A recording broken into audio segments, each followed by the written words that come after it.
third module, which refers to the uh, performance analysis on liquid flat plate collector. Okay, so far we discussed solar radiations, their geometry, their applications, everything we discussed. So in the third module, we are going to discuss about the performance analysis of liquid flat plate collector, only for liquid flat plate collector. We are not going to discuss on concentrated type of collector, only a liquid flat plate collector, their performance, their equations, their energy balance, okay, the factors which affect this collector efficiency and transmission efficiency, okay, cover number of coverts, okay, and everything we are going to discuss in this model. And finally, one interesting topic is there, that is photovoltaic cell. It is also called as a solar cell. Their working principle and their construction and working principle also we are going to discuss. Yes, the first thing is the solar flat plate collector. So this flat plate collector is, we already discussed, it is made up of a observer plate. Okay, this flat plate collector is with a observer plate and with tubes, okay, connected to the observer plate, where the liquid has to be heated and flow inside that, and the transparent sheet and the insulated tank. So this is what the normal construction of a liquid flat plate collector, and it was discussed in our first module as well as in the second module also we discussed.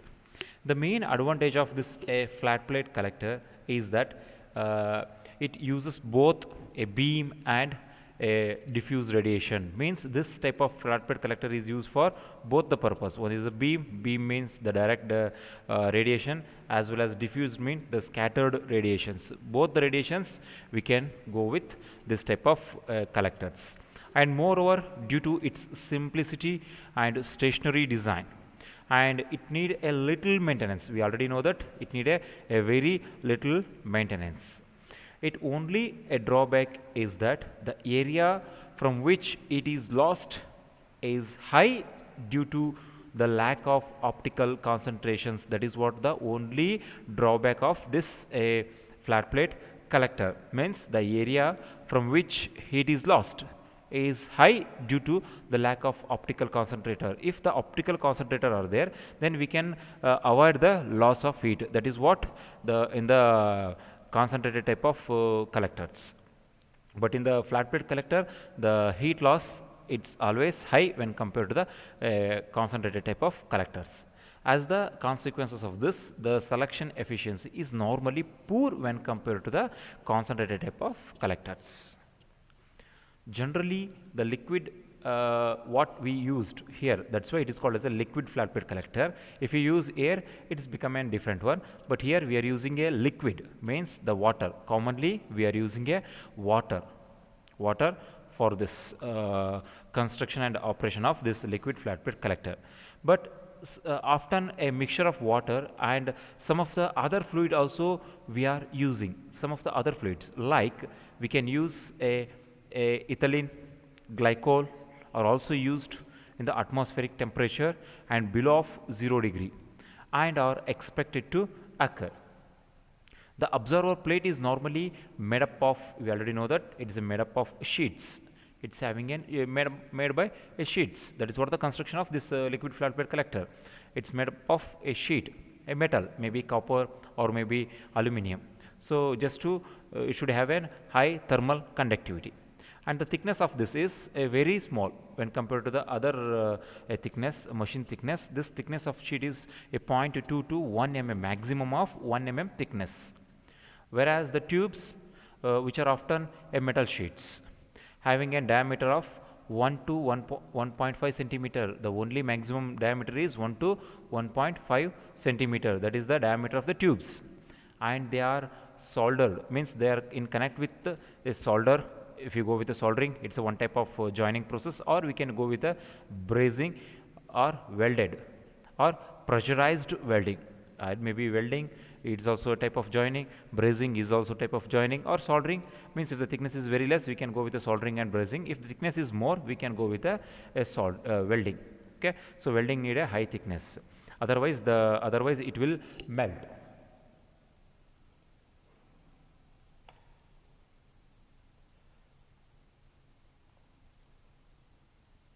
Just a minute.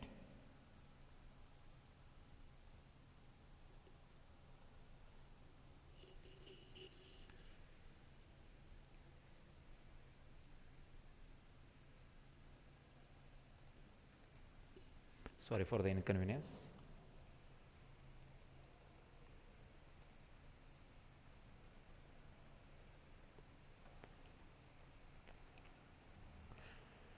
Yes.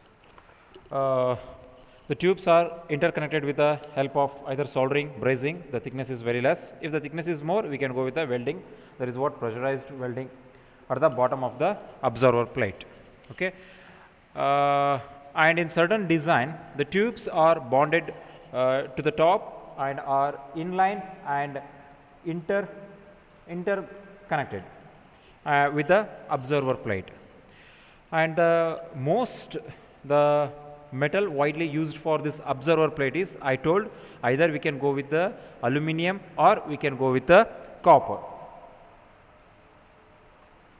Okay, so this is what a general observer plate with a glass cover, then with the tubes, observer plate, then insulating. Okay, so this is what we already discussed in our second module. The aluminum sheets affixed on the copper or galvanized steel. Why we have to go with the galvanized steel means it is a non-corrosion. It is a non-corrosion. That's why we are going with a galvanized steel tubes. And these with having some channels. Okay, and the header pipe which leads to the water in and out of the collector and convey to the tubes, and this made a tube to the slightly larger diameter, especially we go with 2 to 2.5 centimeter. And the liquid flat plate collector are useful supplying the energy temperature less than 100 degree. This is also, we already know that the liquid flat plate collector maximum can attain 100 degree centigrade, not more than 100 degree centigrade. If you go with a concentrated type, it can easily attain the 450 temperature, but flat plate collector maximum of 100 degree centigrade.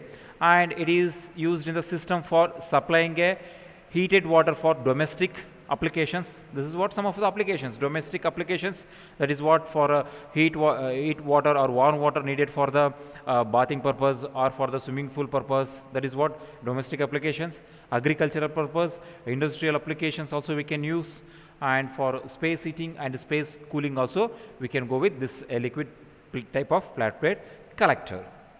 And the flat plate collector can classified into 3 groups, and these flat plate collector can classified in 3 groups. That is what, based on their applications. Based on the applications, we are going to classify this flat plate collector into 3 groups. The group 1 is simple one, a simple flat plate collector with a low cost. A flat plate collector with a low cost. Okay, that is what you are using in our solar water heater on your terrace. That is a low cost. And the collector with a no cover and no installations it needed, and it is used for heating a swimming pool and where a little temperature is required. This is what the simple and low cost. Okay, means for the swimming pool applications, in the swimming pool we need a little bit warm water, and that is go with this type of liquid type flat plate collector. Okay, and second type is the flat plate collector with applications required a medium temperature. It is of medium temperature. In the first simple, it is less than 50 degree centigrade, but here the flat plate collector with application required a medium temperature, means up to 50, 60 or 70 degree centigrade, medium temperature. Need water heating purpose, or the temperature may around 60 degree. I needed with a low cost installation. This is with a low cost installation. It needed some installation devices, and with the help of that we can install. And the third one is sophisticated flat plate collector used for processing of heating and small power production, means a small power electricity generation, and there we need a high temperature of 80 to 100 degree centigrade. So that is a high, and it need an high sophisticated devices. The simple one, it need no devices. Second one, medium, it needed some small devices, and third one, high temperature with a sophisticated devices. So this is what the a flat plate collectors, okay, and their construction as well as their applications based on the low temperature, medium temperature, and high temperature. So next, the important topic what we are going to discuss is, it is an geometry of solar collector. So collector geometry, it is also called as a collector geometry or solar collector geometry. So we know that in the solar devices, the collectors are the important, and in flat plate collectors, whatever the collectors area is equal to the observer area. So observer area which is equal to collector area. But in case of concentrated type of collector, the observer area is very small when compared to the collector area. This is already we discussed in our previous chapter. And the collector, we know that the collector are important, and this collector will receive the solar energy. Okay, it will receive the solar energy directly, either beam or diffused radiation. And there are varieties of collector and observer plates of liquid heating, and this is shown in the figure, and the some of the cross section is also different. And these observer plates are divided into three types. They are divided into mainly three types depending upon the extent of a wetted surface. A wetted surface, depending upon the wetted surface, and the area related to the observing area or observing surface. Okay. So it is also effective collectors, and it is also called as a effective collector area. The first important type is, it is called a pin and a pipe and pin type. A pipe and pin type of a collector. Okay, a pin and pipe type of collector in which liquid flows only in the pipe, and hence comparatively low wetted area and liquid capacity. The first one is a pipe and the pin type, in which the liquid is flows inside the pipe, so that the comparatively wetted area is very less. Okay, and the liquid capacity is also less. And the second one is rectangular and cylindrical, rectangular or cylindrical full sandwich type, in which both the wetted area and water capacity is high when compared to previous one. And the third one is roll bond type or semi sandwich type, or intermediate between the first and second type. Okay, so it is directly depends upon the observer area. Yes, these are the some flat plate collectors.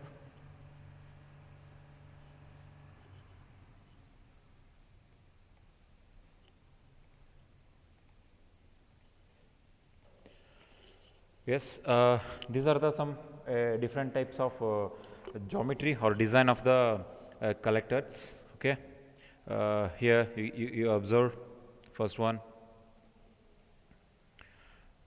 This is a tube in the flat plate. These are the one type. Second, the tube bonded on the upper surface, it's another type.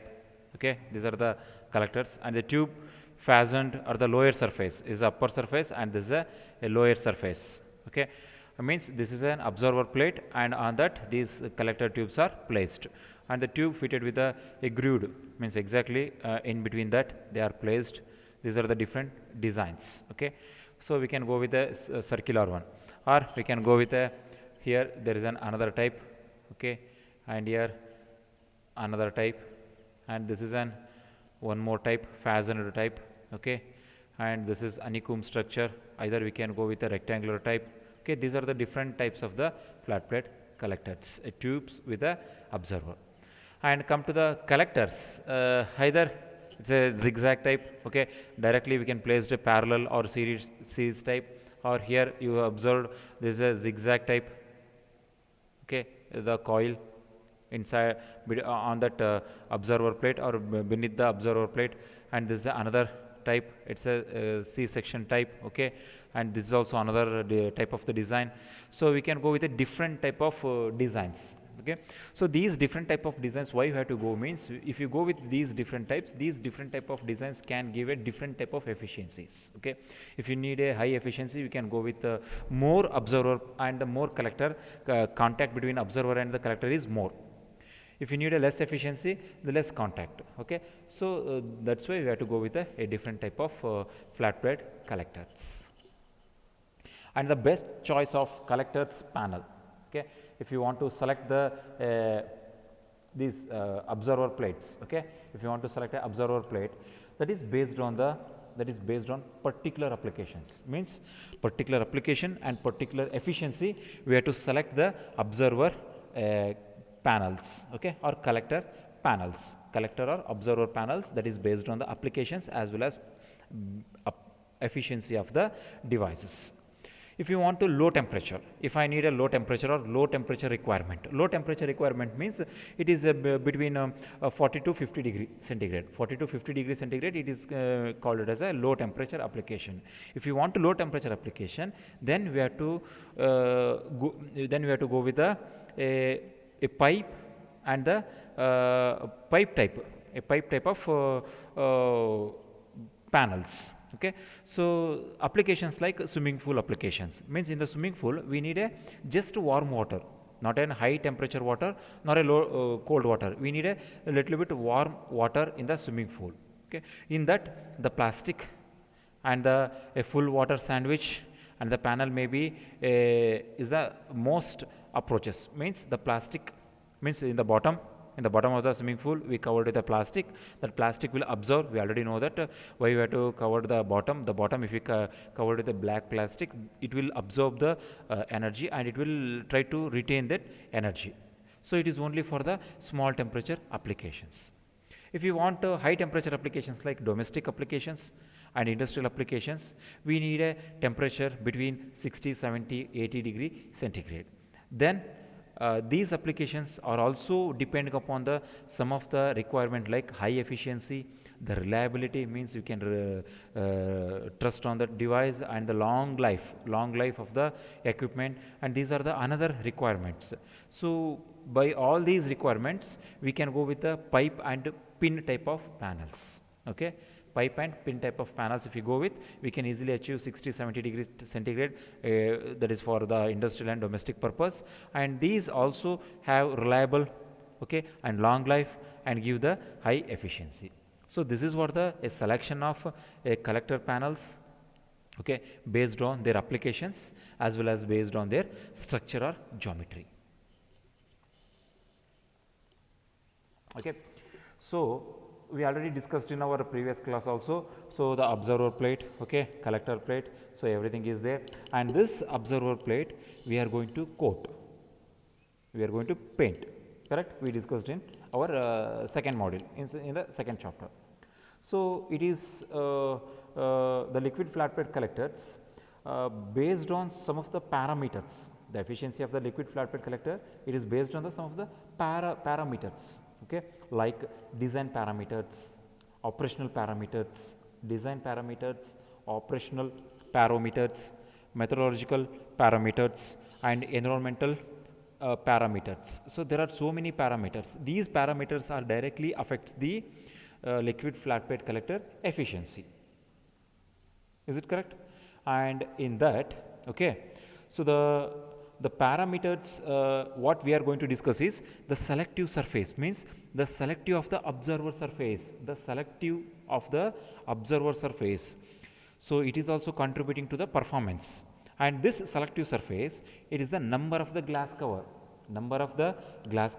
the spacing between the covers, the tilt of the collectors, and the what are the fluid which is going to operate, the inlet temperature of the fluid is also, and the transmittivity of the glass, and the dust which is covered on the glass or top of the glass cover.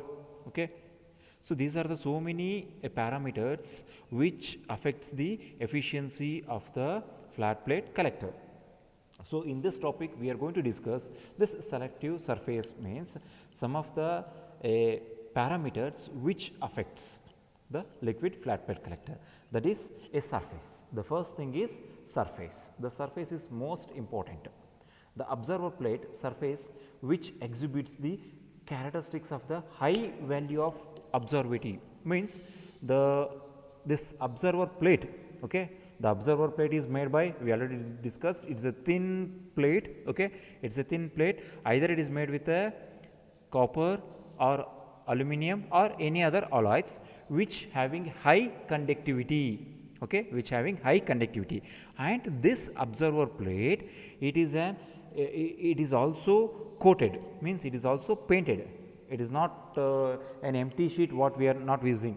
So that sheet should coated, okay, and this sheet is directly exposed to the, it is directly exposed to the sun rays from the solar rays from the sun, okay, and the emissivity of the outgoing radiations, okay, means this surface is it is in such a way that it should, okay, so it should absorb the radiations, whatever the radiations from the sun it should absorb, and also this will avoid the outgoing radiations, okay, it will absorb the incoming radiations and it will avoid or it will reduce the outgoing radiations, okay, it will so that it increase the efficiency, it will increase the emissivity, okay, that is what we can call it as a selective surface. The selective surface means the observer plate surface which provide a high observability, okay, high absorption, observability for the incoming solar radiations and lower emissivity for outgoing solar radiations, that is in term of selective surface. It means that it should absorb all the incoming radiations so that it increase the observability and it will avoid the outgoing re-radiations, okay, that is what reflection it should be avoid. It is called selective surface, okay. So it is done by the surface which is coated on the plate, observer plate, okay. Such as surfaces are desirable because they minimize the absorption of the solar energy and minimize the emission of the radiation loss. Means if you, why you have to go with this type of coating or this type of painting on the observer plate is, it will increase the absorption. Means if you coat the paint, okay, or else any other surface on that observer plate, it will maximize the absorption, it will increase the absorption and it will minimize the loss or minimize the emission of the loss, okay. Obviously they would yield higher collector efficiency than the obtained when the observability and emissivity are equal. That is why we have to go with this selective surface coating on the observer plate. The possibilities of having a selective observer plate surface for the flat plate collector was suggested by the Tabor. First it is suggested by a Tabor and later by Giger and Duckling. They are another researchers, they suggest and they are implemented these coating and also they got very high success or very high effective absorption.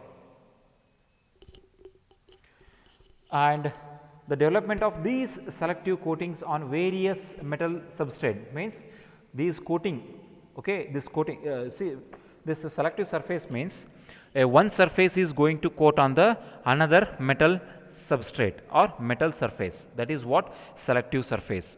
Selective surface means some of the material is going to coat on the another metal surface, okay, it is called selective surface. Why we have to go with this selective surface means it will increase the absorption and decrease the emission, that is why we have to go.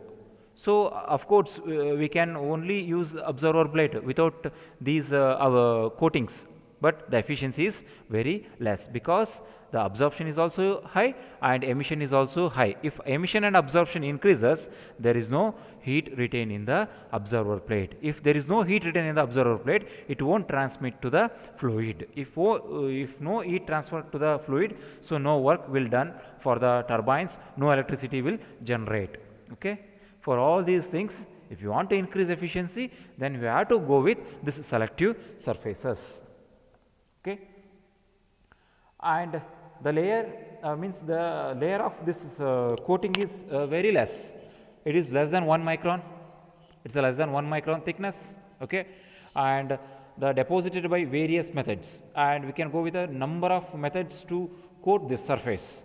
Okay, that includes, it is not by normal painting, means the paint which is applied on your wall, okay, in your house, the coating for the wall, okay, yearly you are going to coat different colors. It is also one method. So with the help of brush, you are going to coat your wall, okay, your room, your house. Is it correct? It is also one type of coating, but in that the thickness is very high and the wastage is also very high. But we are going with different techniques, okay. Here we are not simply with the help of brush, we are not coat, okay. We are going with a different techniques called electroplating. It's a one technique, electroplating, okay. Next, chemical conversion and anodic oxidation, okay, and there are splitting process, okay. Splitting is also one of the type, okay. It's a method where we are going to coat the one material on the another surface, okay. Reactive DC magnetron sputtering, there are so many processes. With these processes, we are going to coat a certain materials on another metal surfaces. Clear?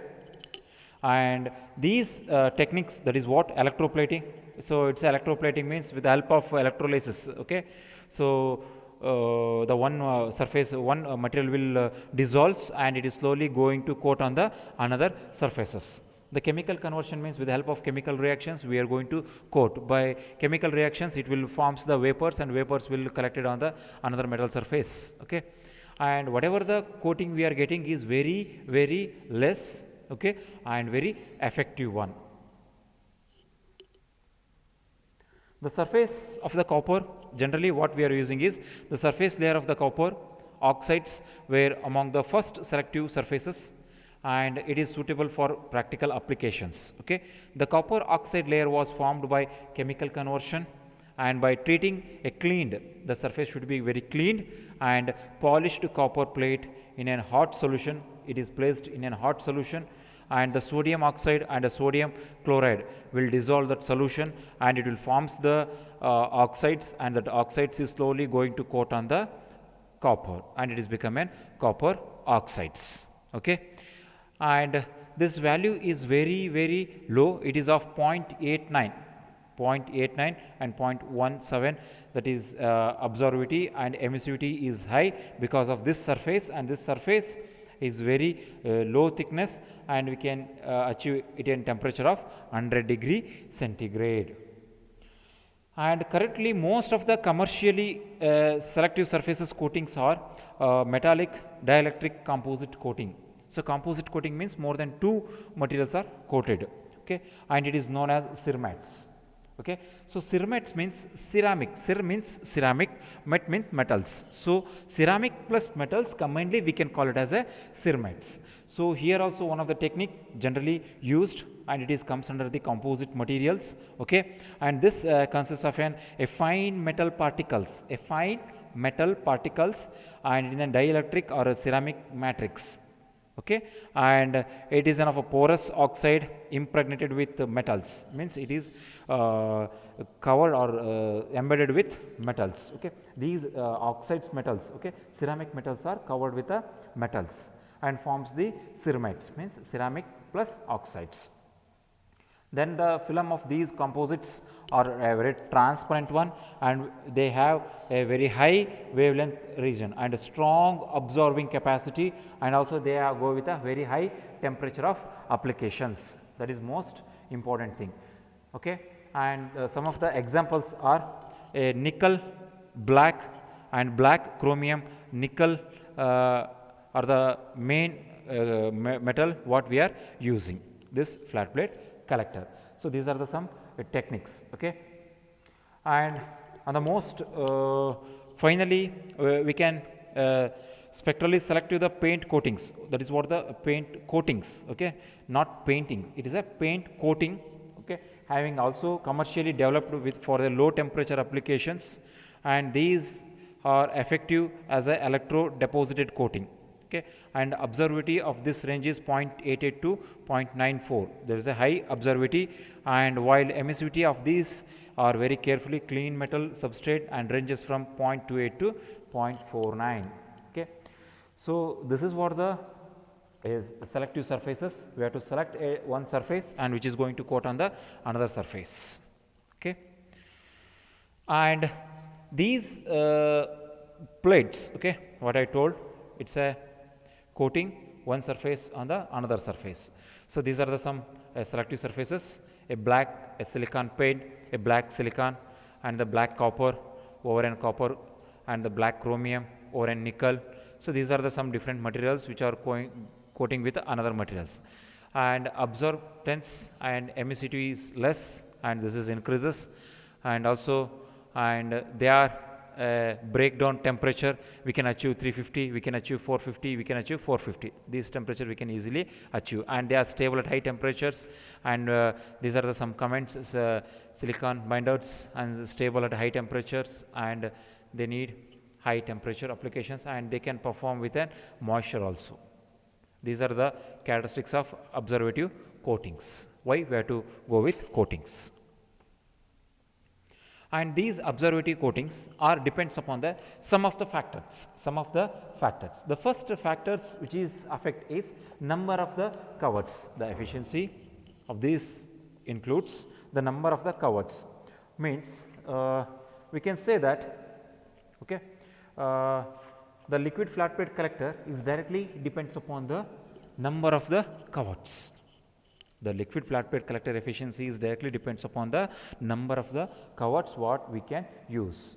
The first parameter is selective, surface selective, means the surface. That is what we previously discussed, different type of metals what we are using to absorb the radiations, and the increased efficiency we are going with the coating one surface on the another surface. That is one thing. Second parameter is number of coverts, which is also affects the flat plate collector efficiency. So here the performance of this flat plate collectors are again considered by collectors, okay, and it shows obtaining 2 or more coverts. Generally we are using 2 or more coverts, okay, and if you go with more number of coverts it will decrease the efficiency. If you go with more number of coverts it will decrease the efficiency, okay, and if you go with less number of coverts it increases the efficiency. But generally what we are going is we are going with a optimum glass covers, either 2 or 3 optimum glass covers. The number of covers increase, the value of both the efficiency decreases, okay, and the flux absorbed is also decreases. That's why we are going with a optimum number of covers. It is either 2 or 3. And the next parameter is spacing. Spacing is also another parameter which contributes for the flat plate collector efficiency. So the proper spacing to be kept between the observer plate. In the observer plate we have to kept the proper spacing between the tubes, okay, and observer and the collector. The first cover between the two covers has been subjected to considerable discussion. In the earlier we discussed from the point of view the heat loss from the top, and it is evident that spacing must be in such a way that the convective heat transfer coefficient should be minimized. Means the spacing is such a way that it should avoid the heat loss. In that way we have to go and we have to place the spacing, and it is noted that the spacing at which the minimum and maximum value can occur, the temperature differences, and we go with nearly 4 to 8 centimeter have been suggested for the spacing between these two. 4 to 8 centimeter, that is maximum. And the next parameter, what is the effect of shading the collector tilt the fluid inlet temperature, and dust on the top cover. These are the another parameters which directly affects the flat plate collector efficiency. The main problem discussed with this shading is with the use of one large spacing is that shading of the observer plate by the side wall and the collector casing. So it decreases the efficiency directly. Okay, and this is generally common in the morning and the evening time. Okay, so morning and the evening time we get a maximum shading of that one tube over another tube. It may decreases. It may decreases by 3%, and this estimate that the design spacing is 2 to 3 centimeter between the covers. It will avoid the somewhat of shading effect. Okay, and the next parameter is collect tilt.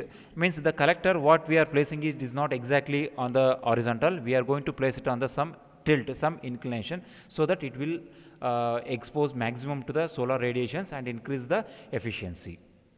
Okay, and at what angle we are going to tilt, that is also contribute for the efficiency of the flat plate collector. And the fluid inlet temperature, of course the fluid inlet temperature means if the temperature is with a normal ambient temperature, then the efficiency is very high. If it is a very cold temperature, then it will need a very high heat transfer, then the efficiency is somewhat will become less. And the dust on the top cover means, again, if you anything coated on the cover plate, then we have to time to time we have to remove that. Otherwise what happens, it will decrease the efficiency. So that dust on that cover is also increase the whatever the solar radiations coming from the sun to inside the observer plate will decreases. So that time to time we have to maintain and we have to clean the cover. So these are the important parameters which affects the solar efficiency, flat plate collector efficiency.